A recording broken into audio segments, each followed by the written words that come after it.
여러분 안에 영적인 생명이 있으십니까? 아멘. 자, 여러분 그것을 어떻게 증명해 보이시겠습니까? 우리 안에 여러분 믿음이 있다는 것으로 바로 영적인 생명이 있다는 것을 증명할 수 있습니다. 여러분 집에 이제 조화 있으신가요? 또 꽃이 때로는 이제 선물을 받아서 꽃을 이렇게 또 꽃병에 심어 놓기도 하는데요. 꽃은 사실 아름답지만 금방 이제 시들기 때문에 가정마다 아마 조화가 조금 이렇게 있을 텐데요. 여러분 조화는 어떻습니까? 조화는 가장 아름다운 상태로 보관을 해 놓은 상태이잖아요. 그러나 이제 생화가 아니기 때문에 어떻죠? 조화는 그냥 그대로 항상 머물러 있습니다. 더 성장하지도 않고 더 자라지도 않아요. 시들지도 않습니다. 그런데 여러분 생화는 어떻습니까? 아무리 작은 풀이라 할지라도 생명력이 있는 생화는요, 자란다는 거예요. 바로 성장한다는 겁니다. 그게 바로 살아있는 생물의 특징입니다. 여러분 여름에 잡초의 생명력 잘 아시잖아요. 우리 또 막 잡초를 깎을 때 얼마나 또 잔디를 깎을 때 얼마나 힘듭니까? 그 생명력이 대단해요. 그래서 과학자들은요, 이렇게도 이야기합니다. 아마 원자폭탄이 터져서 지구가 멸망할 쯤 돼도 끝까지 살아남는 건 잡초일 것이다. 이렇게 이야기를 할 정도입니다. 우크라이나 북부 체르노빌이라고 하는 지역, 여러분 아시죠? 1986년도에 여기 원자력 발전소가 이제 폭파해서 사고 이후에 당시에 이후로 이제 출입 제한이 된 구역이고요. 지금은 대부분 주민들이 대피하여서 이제 유령 도시입니다. 그런데 여러분 지금 오늘날 어떠한 모습인지 아세요? 바로 저 모습이에요. 사람은 하나도 없지만 여러분 보십시오. 생명력 있는 저 식물들의 여러분 저렇게 무성한 모습을 우리가 볼 수 있습니다. 제가 다큐멘터리를 보니까요. 저 지역에 이제 저렇게 또 이제 나무들이 자라고 식물이 자라고 꽃이 피고 그러니까 또 동물들 또 생물들이 찾아오는 거예요. 그러면서 다시 저 땅이 새롭게 회복되는 모습을 제가 본 적이 있습니다. 바로 이것이 생명력 있는 바람 모습이 우리에게 보여주는 것이다라고 하는 것이죠. 여러분 우리의 믿음도 이와 같다는 것입니다. 우리 안에 믿음이 있으면 어떠한 일들이 일어날까요? 바로 우리의 믿음은 자라고 성장하게 되는 줄로 믿습니다. 그게 바로 믿지 않는 사람과 믿는 사람의 차이라는 거예요. 그래서 이전과는 달리 우리의 생각과 우리의 말과 행동이 달라지기 시작합니다. 그리고 말씀을 들으면 예전에는 아무런 감각이 없고 피곤하고 그랬는데 이제 하나님의 말씀을 기대하고 또 하나님의 말씀을 들으면서 우리의 믿음이 성장하고 회개하고 또 주님 앞에 결단하게 되는 줄로 믿습니다. 이게 바로 우리 안에 믿음이 있다라고 하는 증거예요. 여러분 신분적으로 우리는 완전히 주님 안에서 새로운 피조물로 변화되었습니다. 그러나 우리의 삶의 변화는 단번에 바뀌지 않는다는 거예요.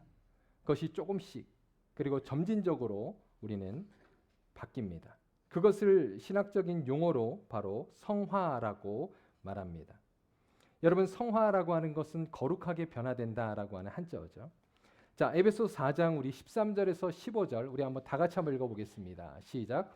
우리가 다 하나님의 아들을 믿는 것과 아는 일에 하나가 되어 온전한 사람을 이루어 그리스도의 장성한 분량이 충만한 데까지 이르리니 이는 우리가 이제부터 어린아이가 되지 아니하여 사람의 속임수와 간사한 유혹에 빠져 온갖 교훈의 풍조에 밀려 요동하지 않게 하려 함이라.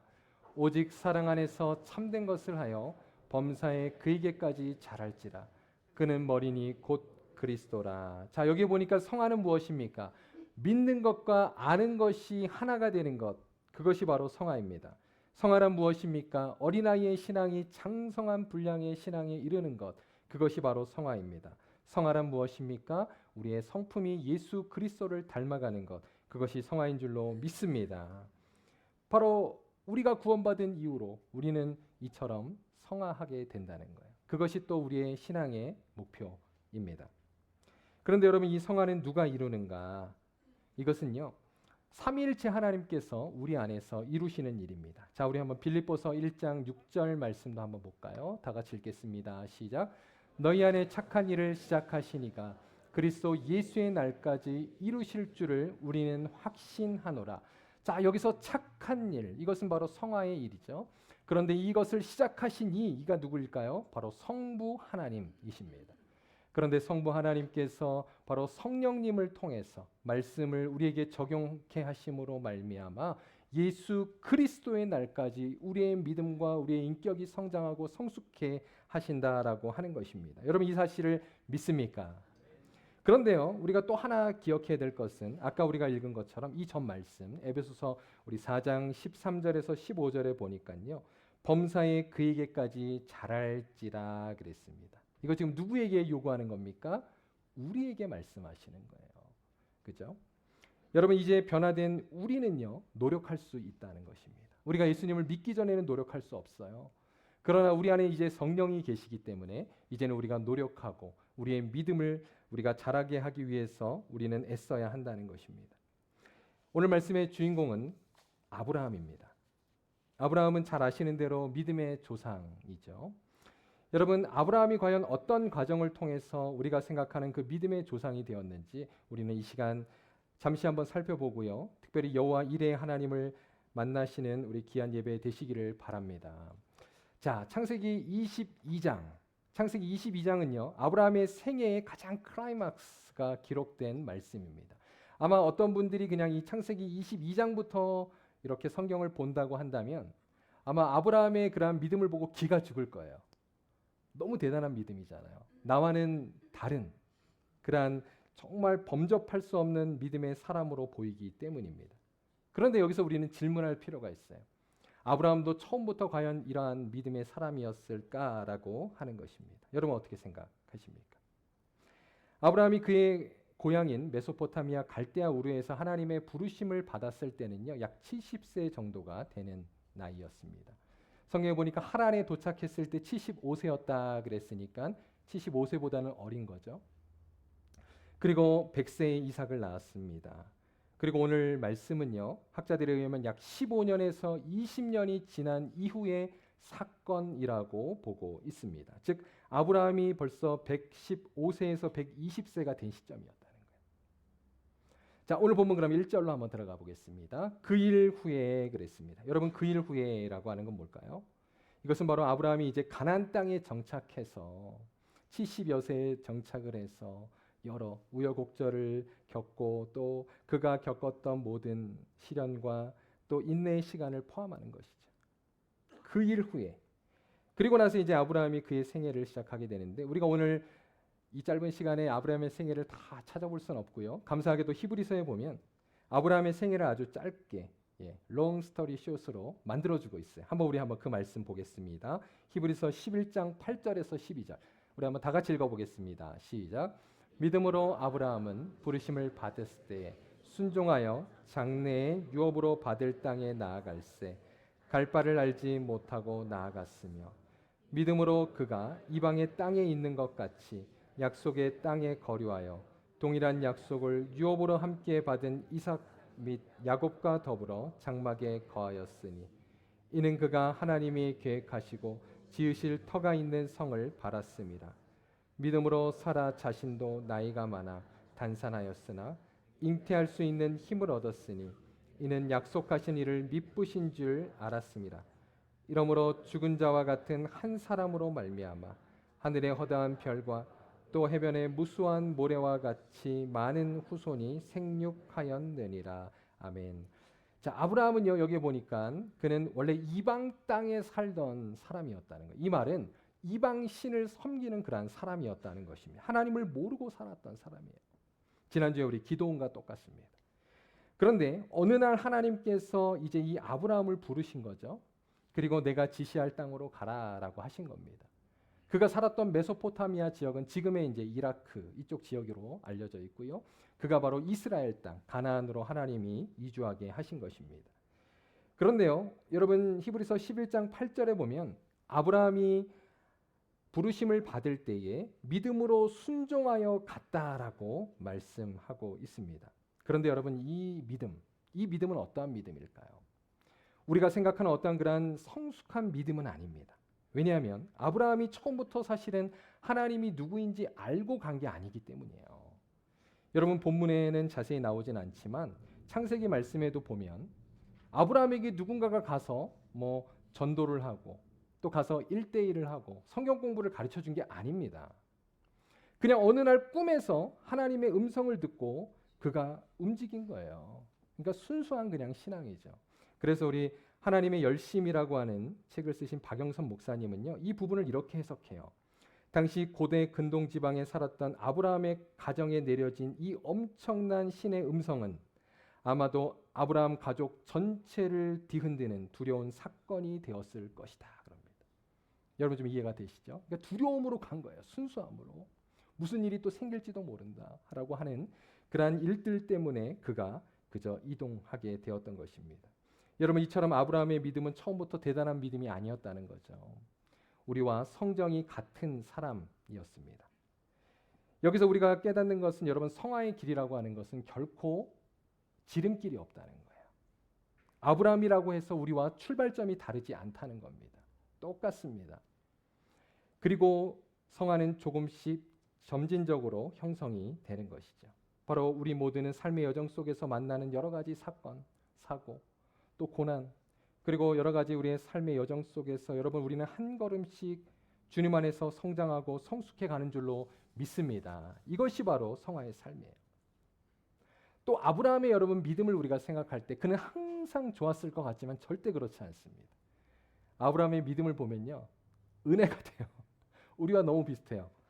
자, 그가 항상 좋지 않았던 부분들 한번 제가 좀 몇 가지 살펴드리면, 여러분 창세기 12장에 보면 하나님께서 아브라함에게 부르시면서 두 가지 약속을 하시죠. 하나는 자손에 대한 약속이었습니다. 그죠? 그리고 또 하나는 뭐죠? 땅에 대한 약속이었어요. 그런데 여러분 자손에 대한 약속 한번 생각해 볼까요? 아브라함에게 하나님께서 이삭을 주시겠다라고 약속하셨습니다. 그런데 아무리 기다려도 아이를 낳지 못하잖아요. 두뇌가 나이가 많은데 아무런 소식이 없는 거예요. 그러니까 어떻게 합니까? 처음에는 그의 집에서 일하는 종 다메섹 사람 엘리에셀이라고 하는 사람을 자신의 양아들로 삼겠다고 했어요. 그런데 하나님께서 노 하시죠. 그리고 나서 우리가 아는 것처럼 이제 또 첫 하가를 얻지 않습니까?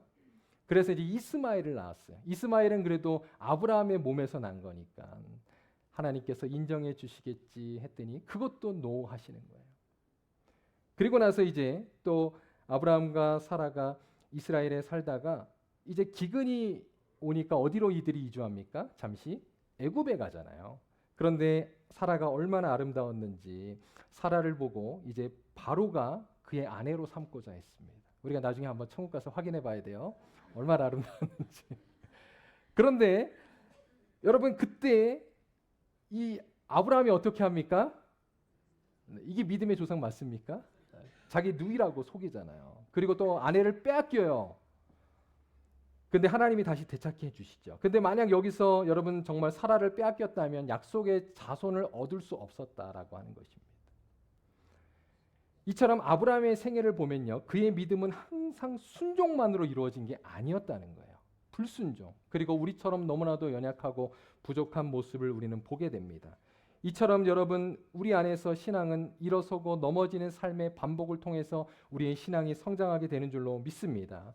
그러므로 우리가 때로는 넘어지고 또 하나님과의 관계가 멀어졌다고 해서 여러분 너무 낙심하지 마시기 바랍니다. 너무 자책하지 마시기 바랍니다. 그 과정 속에서 다시금 주님 안에서 일어서는 우리 귀한 성도님들 되시기를 바랍니다. 자, 이러한 성화의 과정을 거쳐서 드디어 이제 창세기 22장에 도달하게 된 거예요. 그런데 어느 날 잘 살고 있는 아브라함의 가정에 하나님께서 시험을 하셨습니다. 그게 바로 오늘 본문 1절이죠. 자, 1절 한번 다시 한번 읽겠습니다. 시작.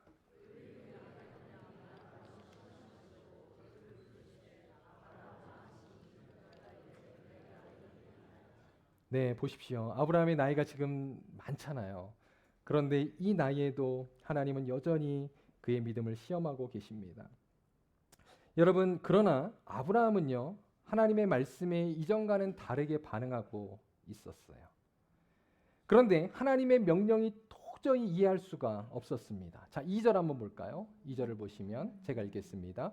여호와께서 이르시되 내 아들 내 사랑하는 독자 이삭을 데리고 모리아 땅으로 가서 내가 내게 일러준 한 산 거기서 그를 뭐라고요? 번제로 드리라. 여러분 번제는 무엇입니까? 번제는요, 짐승을 죽여서 각을 떠서 불에 태워 드리는 끔찍한 제사예요. 그런데 이거를 지금 그 아들을 잡아서 그렇게 번제로 드리라는 거예요. 여러분, 아브라함에게 이 명령이 더욱더 충격적이었던 이유는 무엇입니까? 이삭이 도대체 이 아브라함에게 어떤 아들입니까? 여러분 아시잖아요.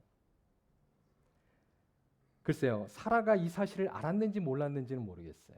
성경에는 나오지 않습니다. 그런데 몰랐을 것 같아요. 그러니까 아마 아브라함이 이삭을 데리고 그렇게 가지 않았을까 생각합니다. 자, 3절 한번 보겠습니다. 다 같이 읽겠습니다. 시작. 아브라함이 아침에 일찍이 일어나 나귀의 안장을 지우고 두 종과 그의 아들 이삭을 데리고 번제에 쓸 나무를 쪼개어 가지고 떠나 하나님이 자기에게 일러 주신 곳으로 가더니, 자, 여기서 아브라함이 아침에 일찍이 일어나, 이거 푹 잤다는 걸까요? 아니죠. 밤잠을 못 잤다는 겁니다. 그리고 이것은 또한 하나님의 명령에 즉각적으로 순종했다는 것이에요. 만약 아브라함이 불순종할 마음이었다면 그는 어떻게든 핑계를 대고 늦게 출발하거나 또 하나님께 따져 물었을지도 모릅니다. 하나님, 이게 도대체 뭡니까? 과거 아브라함이 소돔과 고모라가 멸망할 당시에도 그 땅을 향한 심판의 부당성을 막 따지잖아요. 하나님 앞에서, 세 천사 앞에서. 그러면서 의인 50명, 40명, 30명 막 협상을 하는 모습을 보지 않습니까? 그랬던 아브라함이 오늘 본문에는요, 이상한 일이 많지, 어떠한 질문과 반항도 하지 않고 침묵 가운데 순순히 하나님의 말씀을 순종하고 있어요. 그리고 아들을 데리고 3일 길을 가게 됩니다. 과연 여러분, 3일 동안 아브라함이 어떤 생각을 하면서 갔을지 성경은 침묵하지만 여러분 한번 상상해 보시기를 바랍니다. 얼마나 눈물이 났겠어요. 그는 아마도 하나님과 많은 영적인 씨름을 하면서 그 길을 걸어갔을 것입니다. 사랑하는 성도 여러분, 고난은 이처럼 우리로 하여금 하나님과 씨름하게 합니다. 여러분 가운데 어떠한 그러한 하나님과의 지금 씨름의 상황 가운데 있는 우리 성도님들 계십니까? 저희도요, 참 미국에 오면서 이전에 조금 몇 번 간증했지만 비자를 저희가 2번 받고 왔는데 비자를 받을 때마다 그냥 넘어가지는 않았어요. 정말 어려운 시간들을 겪었습니다. 꼭 두세 달간의 그러한 하나님께서 기도의 시간을 꼭 갖게 하셨어요. 그때를 생각하면 너무나도 힘들고 어려운 순간들이었지만 지금 생각하면 하나님께서 왜 우리에게 그러한 어려움들을 허용하시고 또 우리를 이끄셨는지를 이제는 조금 이해할 것 같습니다. 그때야말로 정말 하나님과 씨름하는 그러한 시간들이었습니다. 저희가 이제 코비드 기간에 또 이제 영주권을 받게 되는데, 여러분 코비드 기간에 혹시 이렇게 신분 문제 하신 분들 계실 텐데요. 코비드 기간에는 이제 막 일이 너무 정체가 되니까 대부분 이제 비자 인터뷰 또 이 영주권 인터뷰를 면제를 해줬어요. 그래가지고 이렇게 뺑뺑이를 돌려서 몇 명만 이렇게 인터뷰를 했는데 거기에 또 우리가 걸립니다. 네, 지난주에 이어서 저는 복권도 한번 된 적이 없는데 이상하게 또 그런 건 또 걸려요. 그래가지고 또 그 심사관을 만났는데 아주 깐깐한 또 백인 아저씨를 만났어요. 얼마나 그냥 집요하게 묻는지 1시간 반 동안을 저희가 땀을 뻘뻘 흘렸습니다. 그런데 왜 이렇게 하나님께서 우리에게 하나도 그냥 쉽게 안 넘어가는가를 생각해 봤더니 하나님 우리에게 이민교회 목회를 하시게 하려고 그러신 것 같아요. 지금 생각해 보면 우리 성도들 중에 정말 이러한 신분과 또 삶의 어려움 가운데 있는 것들 하나님 다 경험하게 하시려고 그러신 줄로 믿습니다. 그래서 지금은 오히려 감사하고 있어요. 그래서 누구에게든 참 이렇게 이야기해주고 또 함께 기도해 줄 수 있는 그러한 또 우리가 되었던 것 같습니다. 여러분, 바로 하나님은요, 이렇게 아브라함을 이제 또 모리아 산으로 인도해 주신 거예요. 그런데 이제 모리아 산에 도착하자마자 종들에게 나귀와 함께 너희는 산 밑에 기다려라 라고 하고 이제 아들과 함께 산을 오르게 됩니다. 여러분, 아브라함은요, 이삭에게 번제 그 할 나무를 지우게 해요. 우리는 여기서 이제 그렇구나, 이삭이 결코 어린 아이가 아니라는 것을 다시 한번 발견하게 됩니다. 왜요? 여러분, 어린 아이 같으면 나무를 지고 산을 오를 수 없어요. 이건 최소한 청소년 이상 된 그러한 아이였다라고 하는 것입니다. 그런데 갑자기 이제 도착하자마자 이삭이 이러한 질문을 합니다. 7절 하반절인데요. 한번 보세요. 불가나무는 있거니와 아버지 그러면서 이제 질문하는 거죠. 번제할 어린 양은 어디 있나이까? 아들이 보기에도 너무 이상한 거예요. 양이 없잖아요, 지금. 번제를 하러 올라가는데. 그러자 아브라함은 그 아들의 질문에 너무나도 당황했을 것입니다. 그리고 어떠한 대답을 하는지 보세요. 8절입니다. 다 같이 읽겠습니다. 시작. 아브라함이 이르되 내 아들아 번제할 어린 양은 하나님이 자기를 위하여 친히 준비하시리라 하고 두 사람이 함께 나아가서 아멘. 여러분 여기 보시면 내 아들아 번제할 어린 양은 어떻게 하셨다고요? 하나님이 자기를 위해 친히 준비하시리라. 여러분 바로 이 대답은 아브라함이 하나님과의 그 3일길의 씨름 속에서 얻은 질문에 대한 답이 아니었을까요? 과연 하나님께서 이삭을 죽이고자 이 명령을 했을까? 이런저런 생각을 하면서 아브라함은 바로 여기까지 오게 된 것입니다. 모리아산에 도착한 아브라함은 먼저 이제 제단을 쌓아요. 돌로 제단을 쌓고 거기에 이제 나무를 쫙 깔아 놓습니다. 그리고 아들을 거기에 올려놓고 아들을 이제 결박하기 시작합니다. 여러분 우리는 이 장면에서 조금 더 한번 상상력을 좀 발휘해 보시기를 바랍니다. 여러분 과연 청소년 이상 된 그 아들이 115세에서 120세 되는 할아버지 같은 아버지의 힘을 제압할 수 없었을까요? 충분히 있죠. 아버지의 그러한 행동을 이상히 여기고 뿌리치고 도망갈 수도 있었을 거예요. 그러나 성경은 이삭의 반항에 대해서도 침묵하고 있습니다. 바로 이 시험은 결국 아브라함과 이삭의 순종이 함께 포함된 것임을 우리에게 보여준다는 거예요. 자, 그리고 10절을 한번 보겠습니다. 10절을 보니까 손을 내밀어 칼을 잡고 아버지가 이제 그 아들을 죽이려고 했습니다. 그런데 이때 여호와의 사자가 하늘로부터 아브라함을 다급하게 부릅니다. 바로 이러한 음성이죠. 아브라함아, 아브라함아, 그 아이에게 손을 대지 말라. 그에게 아무 일도 하지 말라. 내가 내 아들 내 독자까지라도 내게 아끼지 아니하였으니 내가 이제야 내가 하나님을 경외하는 줄을 아노라라고 음성을 들려주셨습니다. 하나님의 이러한 음성을 듣고 아브라함이 이제 눈을 들어보니까요. 저 수풀에 한 순양이 뿔이 그 수풀에 걸려 있는 거예요. 그래서 아브라함은 그 순양을 가져다가 이제 아들을 대신하여 하나님께 번제로 드리게 되었던 것입니다. 여러분 이것은 누가 준비해 주신 것입니까? 바로 하나님이 준비해 주신 것입니다. 그리고 아브라함은 그 땅의 이름을 여호와 이레라고 부르게 된 것입니다. 바로 여호와 이레, 이 말씀은 바로 오늘 이 배경에서 나온 하나님의 말씀이라고 하는 것입니다. 여러분 아브라함이 하나님의 시험에 순종할 수 있었던 이유는 무엇일까요? 우리는 나중에 천국에 가서 아브라함한테 한번 물어봐야 돼요. 그래야 정확하게 압니다. 그런데요, 오늘 우리가 아까 읽었던 히브리서 11장 19절 말씀에 보면 그 힌트를 주고 있어요. 자, 우리 한번 히브리서 11장 19절 다 같이 한번 읽겠습니다. 시작. 그가 하나님이 능히 이삭을 죽은 자 가운데서 다시 살리실 줄로 생각한지라 비유컨대 그를 죽은 자 가운데서 도로 받은 것이니라. 아멘. 여러분 여기 보십시오. 아브라함은 하나님을 신뢰했던 것입니다. 만약 이삭이 그의 손에 죽는다 할지라도 하나님은 그를 다시 살리실 줄을 믿었다는 거예요. 왜요? 이삭은 먼저 하나님께서 약속하신 그러한 언약의 아들이었기 때문입니다. 여러분 이러한 아브라함의 믿음을 알 수 있는 구절이 또 하나 있는데요. 우리가 한번 5절로 한번 돌아가 볼게요. 오늘 본문 5절에 보면 놀라운 말씀을 하나 발견하게 돼요. 한번 다 같이 읽겠습니다. 시작. 이에 아브라함이 종들에게 이르되 너희는 나귀와 함께 여기서 기다리라.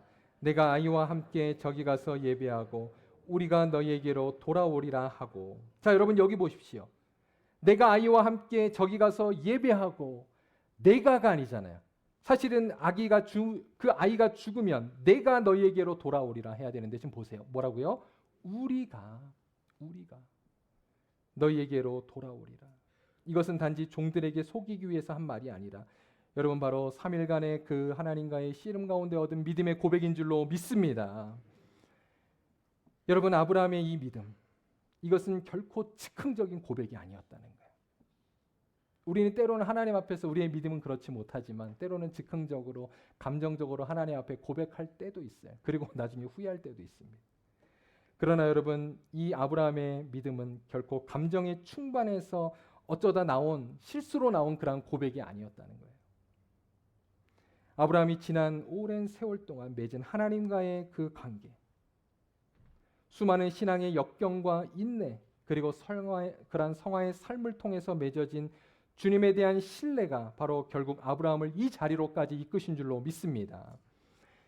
지난번에 제가 한번 설교한 대로 여러분 서머나 교회 감독이었던 폴리갑, 그도 이제 순교를 당하게 되었는데요. 그는 사도 요한의 제자였다라고 말씀드렸습니다. 그런데 그가 이제 순교를 당할 때 로마의 군인이 그를 유혹하잖아요. 한 번만 황제를 주라고 하면 살려주겠다라고 유혹을 합니다. 그런데 그때 폴리갑이 뭐라고 고백합니까? 이렇게 고백했잖아요. 내가 86년 동안 그분의 종으로 살아왔지만 그분은 한 번도 나를 배신하지 않았습니다. 그런데 내가 어떻게 나를 구원하신 나의 왕을 배신할 수 있겠습니까? 하면서 그는 순교당하게 되었던 것입니다. 여러분, 이러한 폴리갑의 고백도 결코 즉흥적이거나 감정적인 결단이 아니었다는 거예요. 주님과의 평생에 걸친 그 신뢰의 관계가 결국 그로 하여금 순교의 자리에까지 나아가게 하신 것입니다. 사랑하는 성도 여러분, 이제 오늘 말씀을 통해서 우리는요, 한번 세 가지 말씀을 우리가 한번 적용하고 오늘 말씀을 좀 마무리하기를 원합니다. 첫 번째로 오늘 우리가 함께 적용하기 원하는 것은 나의 이삭은 무엇인가라고 하는 것입니다. 오늘 우리가 적용하기 원하는 것은 주님께 우리의 아들이나 딸을 바치라는 게 아닙니다. 여러분, 성경에서 아들을 바치라고 하는 명령을 받은 사람은요, 성경 전체에서 이 아브라함밖에 없어요. 그리고 또 아브라함에게 이 아들을 바치라고 했지만 이삭을 살려주셨잖아요. 그러니까 여러분, 쓸데없는 염려하지 마시기를 바랍니다.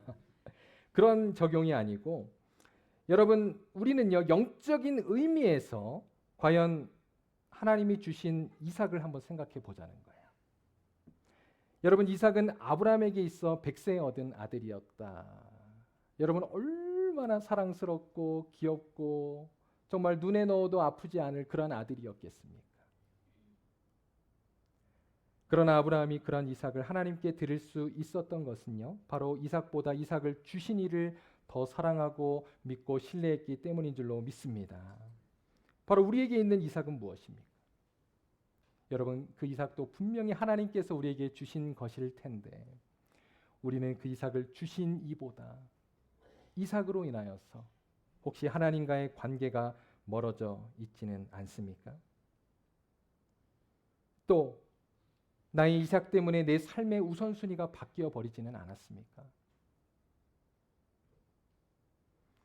여러분, 바로 이삭 때문에 혹시 우리의 신앙생활이 멈춰 있지는 않습니까? 우리는 한번 이 시간 돌아보아야 한다는 거예요. 진창설 목사님이라는 분이 이러한 시를 썼어요. 하나님, 당신은 내게 세 번째입니다라고 하는 시인데요. 한번 제가 그 시를 한번 좀 읽어드리겠습니다.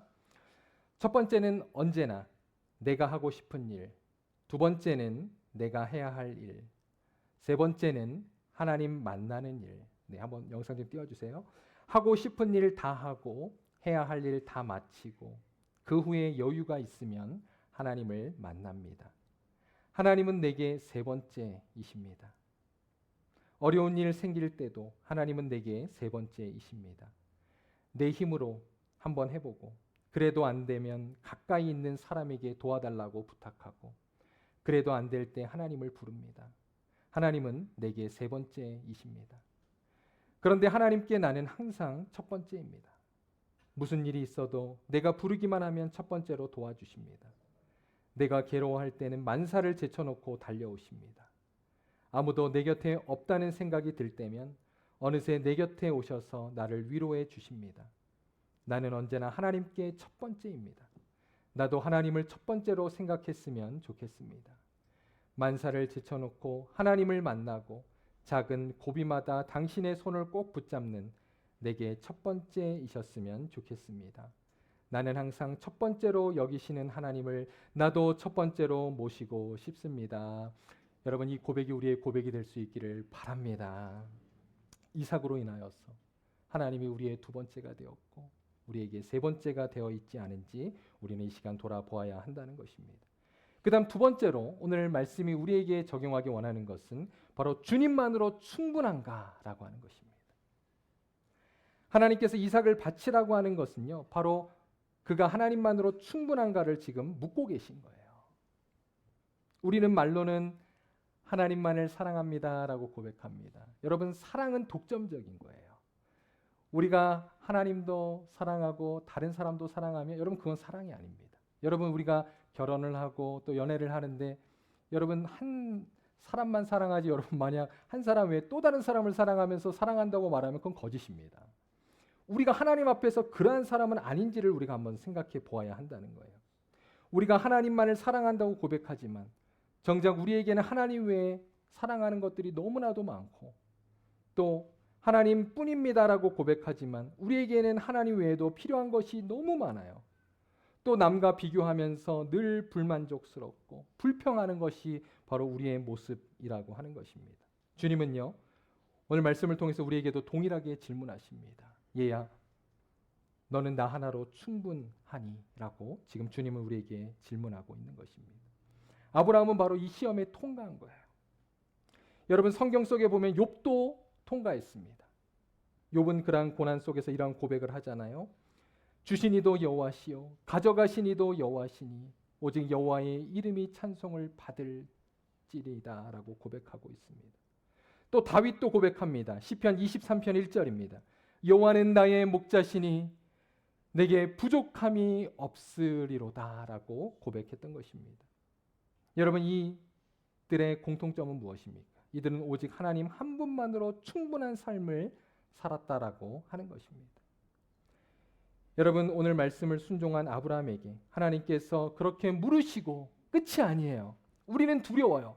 그렇게 물어보고 정말 내가 굶고 내가 외롭고 내가 버림받으면 어떡하지? 이삭이 죽으면 어떡하지? 그런데 하나님은 순양을 준비하시는 분이심을 여러분 믿으시기를 바랍니다. 이러한 믿음을 우리가 가져야 한다는 거예요. 크리스토퍼 허드슨은 하나님의 이름을 부르는 100일에서 이렇게 말합니다.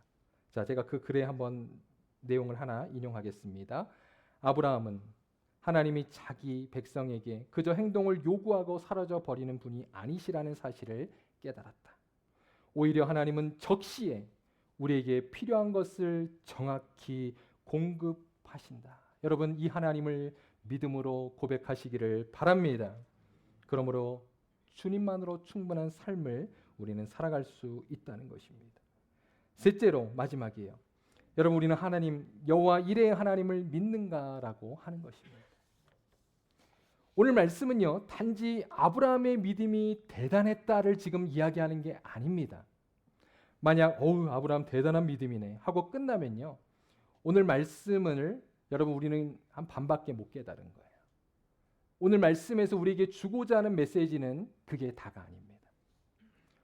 여러분, 오늘 말씀이 기록된 모리아 산은 어디입니까? 아브라함이 그 아들을 바치고자 했던 모리아 산은요, 바로 나중에 솔로몬이 예루살렘 성전을 세웠던 그 장소입니다. 그리고 신약에서 그 장소는 바로 신약의 예수님이 십자가에서 달려 돌아가셨던 골고다 언덕이 바로 이 장소라고 하는 것입니다. 이처럼 오늘 말씀은 바로 하나님께서 그의 사랑하는 아들 독자 예수님을 십자가에 바치신 그 장소를 우리에게 그림자로 보여주고 있는 것입니다. 아브라함의 그 눈물은 바로 우리 하나님 아버지의 눈물이었고, 이삭의 순종은 바로 성자 예수님의 순종을 우리에게 보여주고 있는 것입니다. 그로 인해 우리는 예수 그리스도의 은혜로 말미암아 여러분 구원을 받은 줄로 믿습니다. 하나님은요, 우리 첫 인류의 조상인 여러분 아담과 하와가 에덴 동산에서 하나님의 말씀에 불순종하고 그들이 에덴 동산에서 쫓김을 받게 되었을 때 하나님 보세요. 창세기 3장 15절 여호와 이레로 그들을 구원할 계획을 그때 하나님은 즉시로 세우시는 것을 보게 됩니다. 이게 바로 우리 하나님의 은혜라는 거예요. 성경 속에서 하나님은 우리에게 믿음을 요구하시지만 여러분 그 믿음조차도 바로 하나님께서 우리에게 예비하여 주신 은혜의 선물인 줄로 믿습니다. 그러므로 여러분 우리는 이 땅에서 하나님 주신 그러한 은혜로 구원받고 또한 살아가고 있는 것입니다. 사랑하는 성도 여러분, 여러분의 삶 속에서 어떠한 죄와 어떠한 시험이 여러분의 삶을 가로막고 있습니까? 무엇이 여러분을 시험하고 있습니까? 여러분 무엇을 두려워하고 있습니까? 여러분 그 너머에 여호와 이레로 우리를 구원하시기 위해 준비하고 계신 그 하나님을 여러분 바라볼 수 있기를 바랍니다. 하나님께서 우리를 구원하신 대로 우리의 어떠한 상황 속에서도 우리를 도우시고 우리를 인도해 주실 줄로 믿습니다. 주님 이렇게 말씀하셨어요.